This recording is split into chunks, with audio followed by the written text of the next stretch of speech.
Breaking news. കൊച്ചിയുടെ ആകാശത്ത് അന്യഗ്രഹ പേടകത്തിന്റെ സാന്നിധ്യം. കടുത്ത ആശങ്കയെ തുടർന്ന് മുഖ്യമന്ത്രി കൊച്ചി നഗരത്തിൽ ലോക്ഡൌൺ പ്രഖ്യാപിച്ചു. ആരും പുറത്തിറങ്ങരുതെന്ന് കർശന നിർദ്ദേശം. അസാധാരണ സാഹചര്യത്തെ തുടർന്ന് നഗരത്തിന്റെ നിയന്ത്രണം പട്ടാളം ഏറ്റെടുത്തു.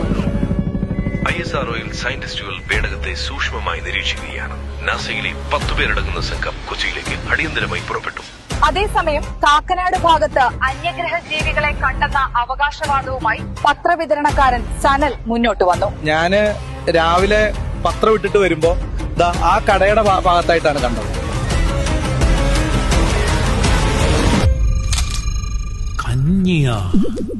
അന്യഗ്രഹ ജീവികളുടെ കഞ്ഞിപ്രേമത്തിന്റെ കാരണം തേടി ശാസ്ത്രലോകം.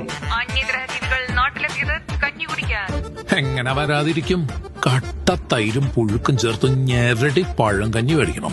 ചെമ്മീൻ ചമ്മത്തി കൂട്ടി കഞ്ഞിയൊരു പിടിപിടിച്ചാലെന്തല്ല മോളെ. നാസയിൽ നിന്നുള്ള പ്രത്യേക സംഘം ജീവികളുമായി സംവദിക്കാനുള്ള ശ്രമം തുടരുന്നു.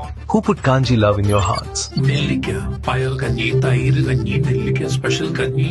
ഇറ്റ്സ് എ കഞ്ഞി യൂണിവേഴ്സ്. പ്രശ്നങ്ങൾക്ക് ശുഭപര്യവസാനം. പേടകം നിറയെ നെല്ലിക്കയിലെ കഞ്ഞികളുമായി അന്യഗ്രഹ ജീവികൾ തിരികെ അവരുടെ ലോകത്തേക്ക്. കഞ്ഞി മഹാത്മ്യത്തിന്റെ പുതിയ ഏട് രചിക്കാൻ നെല്ലിക്കയുടെ പുതിയ ബ്രാഞ്ച് അന്യഗ്രഹത്തിലും തുടങ്ങാമെന്ന് നെല്ലിക്കയുടെ വാക്ക്. നെല്ലിക്ക, the universe of Kanji.